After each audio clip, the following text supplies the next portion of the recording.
अपनी बात प्रारंभ करने से पहले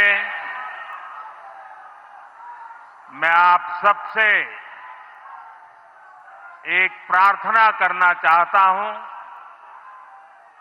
आप जहां हैं वहीं अपने स्थान पर बैठे रह करके ही, खड़े होने की जरूरत नहीं है, बैठकर ही 22 तारीख को का स्मरण करते हुए उन सबको श्रद्धांजलि देंगे। उसके बाद मैं आज अपनी बात प्रारंभ करूंगा।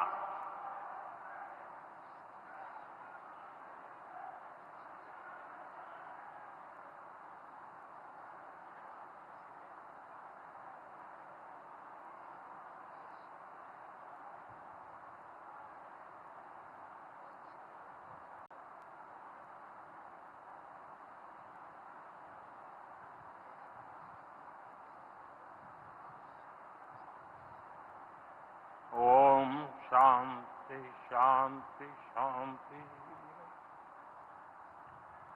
बिहार के राज्यपाल आरिफ मोहम्मद खान जी,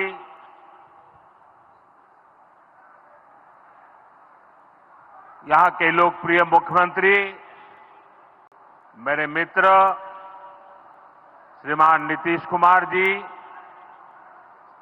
मंच पर उपस्थित अन्य सभी वरिष्ठ महानुभाव और बिहार के मेरे प्यारे भाई और बहनों, आज पंचायती राज दिवस के मौके पर पूरा देश मिथिला से जुड़ा है, बिहार से जुड़ा है। आज यहां देश के, बिहार के विकास से जुड़े हजारों करोड़ रुपए के प्रोजेक्ट का शिलान्यास और लोकार्पण हुआ है। बिजली, रेल, इंफ्रास्ट्रक्चर के इन विभिन्न कार्यों से बिहार में रोजगार के नए मौके बनेंगे। आज राष्ट्र कवि रामधारी सिंह दिनकर जी की पुण्यतिथि भी है। मैं उन्हें विनम्र श्रद्धांजलि अर्पित करता हूं। साथियों, बिहार वो धरती है जहां से पूज्य बापू ने सत्याग्रह के मंत्र का विस्तार किया था।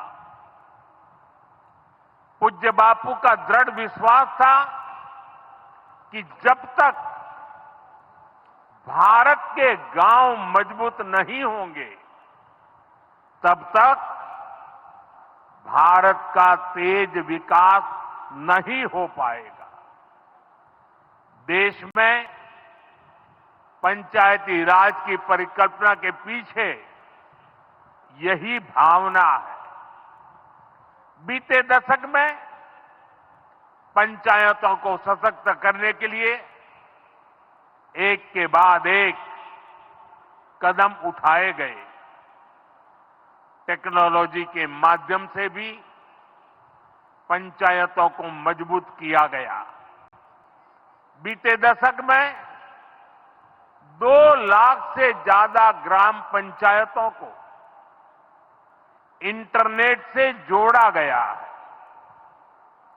5.5 लाख से ज्यादा कॉमन सर्विस सेंटर्स गांवों में बने।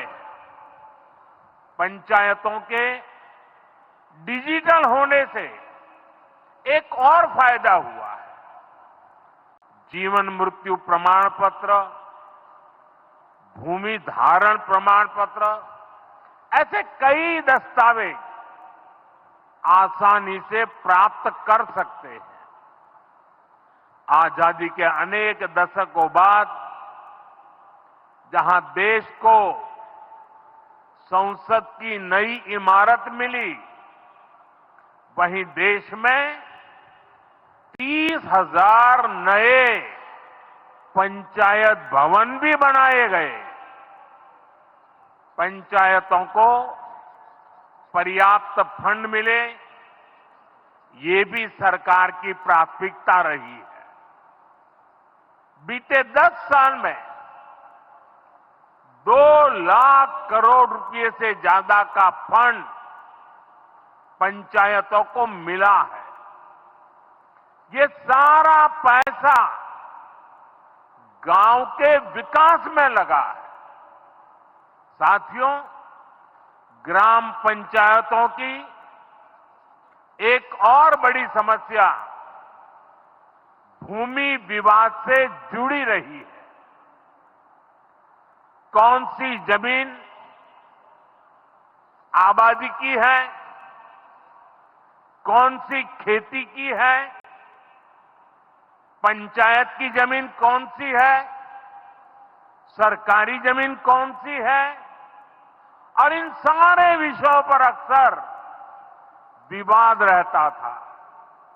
इसके समाधान के लिए जमीनों का डिजिटलीकरण किया जा रहा है। जमीनों के रिकॉर्ड का डिजिटलीकरण से अनावश्यक विवादों को सुलझाने में मदद मिली है। साथियों, हमने देखा है कि पंचायतों ने कैसे सामाजिक भागीदारी को सशक्त किया। बिहार देश का पहला राज्य था जहां महिलाओं को इनमें 50% आरक्षण की सुविधा दी गई, और इसलिए मैं नीतीश जी का अभिनंदन करता हूं। आज बहुत बड़ी संख्या में गरीब, दलित, महादलित, पिछड़े, अति पिछड़े समाज की बहन बेटियां बिहार में जनप्रतिनिधि बनकर सेवाएं दे रही है, और यही सच्चा सामाजिक न्याय है। यही सच्ची सामाजिक भागीदारी है।